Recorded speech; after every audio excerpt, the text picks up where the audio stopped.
Berdasarkan peristiwa tersebut, terdapat 7 orang pelaku yang memperkosa siswa SMA hingga pingsan, di mana ketujuh pelaku masing-masing berinisial N, F, M, E, A, R, dan L.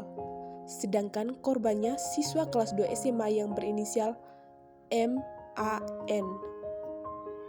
Peristiwa ini bermula ketika MAN dijemput oleh N dan E untuk jalan-jalan ke pantai. Siswa kelas 2 SMA itu kemudian dibawa di TKP 1 hingga diperkosa. Korban diperkosa secara bergilir oleh 2 pelaku di TKP 2, 3 pelaku di TKP 3, dan 2 pelaku di TKP 4. Berdasarkan peristiwa yang telah dipaparkan, kasus pemerkosaan anak di bawah umur seperti yang terjadi di Manggarai Barat melibatkan pelanggaran serius terhadap sejumlah hak asasi manusia yang terjadi pada korban. Berikut beberapa pelanggaran HAM yang terlibat berdasarkan peristiwa kronologi 7 pria di Manggarai Barat perkosa siswa SMA hingga pingsan. Yang pertama, hak atas kehidupan yang layak. Tindakan kekerasan seksual dapat berjangka panjang pada kesehatan fisik dan mental korban, termasuk trauma psikologis yang mendalam. Hal tersebut jelas melanggar hak korban untuk hidup dengan layak dan bebas dari rasa takut. Yang kedua, hak atas integrasi tubuh. Pemerkosaan merupakan pelanggaran serius terhadap hak korban atas integrasi tubuh dan seksual. Tindakan tersebut dilakukan oleh pelaku tanpa persetujuan dari korban dan merampas haknya untuk menentukan apa yang terjadi pada tubuhnya. Yang ketiga, hak atas privasi. Kejadian kekerasan seksual atau tindakan pemerkosaan seringkali membuat korban merasa malu dan terisolasi. Yang keempat, hak anak. Anak-anak memiliki hak khusus yang dilindungi oleh hukum, termasuk hak untuk tumbuh kembang dengan aman dan bebas dari kekerasan. Peristiwa pemerkosaan terhadap anak merupakan pelanggaran serius terhadap hak-hak anak. Berdasarkan peristiwa tersebut, instrumen hukum nasional telah mengatur secara tegas mengenai perlindungan terhadap korban kekerasan seksual. Yang pertama, Undang-Undang Dasar 1945 Pasal 28B Ayat 2 menjamin setiap anak berhak atas keberlangsungan hidup, tumbuh dan berkembang, serta berhak atas perlindungan dari kekerasan dan diskriminasi. Yang kedua, Undang-Undang Nomor 35 Tahun 2014 tentang perubahan atas Undang-Undang Nomor 23 Tahun 2002 tentang perlindungan anak.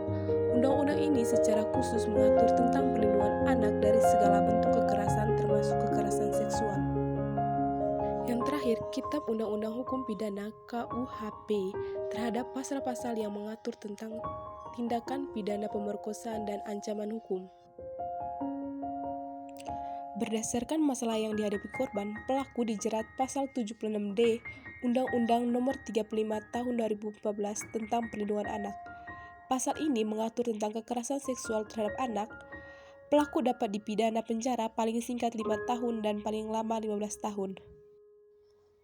Dampak kasus pemerkosaan terhadap anak di bawah umur baik bagi korban maupun pihak lain dalam jangka pendek dan jangka panjang. Kasus pemerkosaan terhadap anak di bawah umur membawa dampak yang sangat merusak baik bagi korban maupun lingkungan sekitarnya. Korban seringkali mengalami trauma psikologi mendalam yang dapat bermanifestasi dalam bentuk depresi, kecemasan, gangguan tidur, dan kesulitan menjalani hubungan sosial. Dalam jangka panjang, korban dapat mengalami gangguan kesehatan mental yang serius seperti PTSD. Keluarga korban juga turut berdampak mengalami stres dan kesulitan dalam memberikan dukungan yang dibutuhkan. Masyarakat pun terguncang, kepercayaan terhadap lingkungan sekitar menurun, dan stigma sosial terhadap korban seringkali menjadi penghalang bagi pemulihan. Pelaku jika tidak mendapatkan rehabilitas yang tepat berpotensi mengulangi tindakan dan menjadi ancaman bagi masyarakat. Lalu bagaimana solusi yang kamu tawarkan berdasarkan peristiwa tersebut? Berdasarkan peristiwa jadi, menurut saya solusi yang tepat agar kejadian seperti itu tidak terjadi lagi, kita sebagai seorang wanita harus mampu menjaga diri kita dari segala hal, di mana kita tidak boleh mudah percaya kepada orang lain, apalagi orang yang baru kenal. Lalu, bagaimana supaya peristiwa serupa tidak terjadi lagi di masa depan?